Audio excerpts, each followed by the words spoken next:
चीज माता तू इतने कीअं आई आई ऐं मुंहिंजो भोलेनाथ किथे आहे।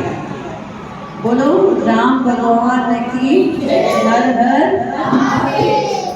भले सीता बणजी करे आई पर राम तो ॼाणी ॼाणण हुया, साक्षात विष्णु भगवान जो रूप हुया।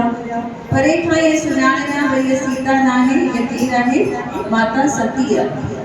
माता सती के हथ जोड़े करे चयूंसि माता तव्हां आया आहियो, भोलेनाथ किथे आहे। त माता ॾाढी शर्मिंदी थी वई, सती माता ॾाढी शर्मिंदी थी वई ऐं राम भगवान हुनखे चयो माता तव्हां आया आहियो, भोलेनाथ किथे आहे। हुनखे माता करे सॾु कई।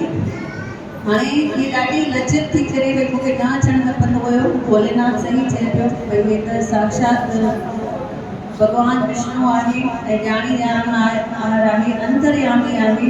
मां त सीता जो रूप धारे आई आहियां, तॾहिं बि मूंखे सुञाणे वियो, मूंखां पुछे थो भोलेनाथ किथे आहे। त शर्मिंदी थी करे वापसि मथे आई, भोलेनाथ वटि अची सॼी हुनखे ॻाल्हि ॿुधाई। त भोलेनाथ जीअं चवंदा आहियूं भोला आहे न, पर गुस्से वारा बि आहिनि। मिंट मिंट में हुननि खे गुस्सो अची वेंदो आहे। भोलेनाथ खे ॾाढो गुस्सो अची वियो शिव भॻवान खे।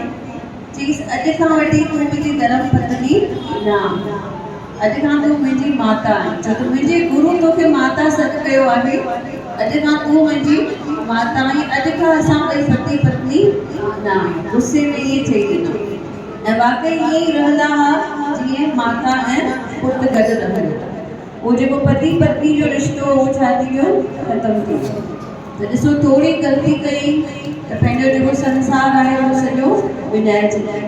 इन करे चवंदा आहिनि कोई बि कमु करो त हस्बैंड वाइफ हिक ॿिए जी रज़ा सां उहो कमु करनि। अगरि हिकु मना करे थो ॿिए खे उहो कमु न करणु खपे। हाणे इहे थियो, चङो टाइम गुज़री पियो। इहा जेका सती माता हुई ॾाढो परेशान वेठी हुई, भई शिव भॻवान खे मनाइणु सवलो कान्हे। त उनखे एतिरे में अची नारद मुनि ॿुधायसि थो कि अॼु तुंहिंजे पिता हुते हवन रखियो आहे, ॾाढो वॾो यज्ञ रखियो आहे, त तूं न वेंदी आहीं छा यज्ञ ते। चएसि थी न असांखे त घुरायो ई न अथई, सभिनी देवी देवताउनि खे घुरायो अथई, पर असांखे शिव भॻवान खे ऐं मूंखे सती खे असांखे हुन न घुरायो आहे।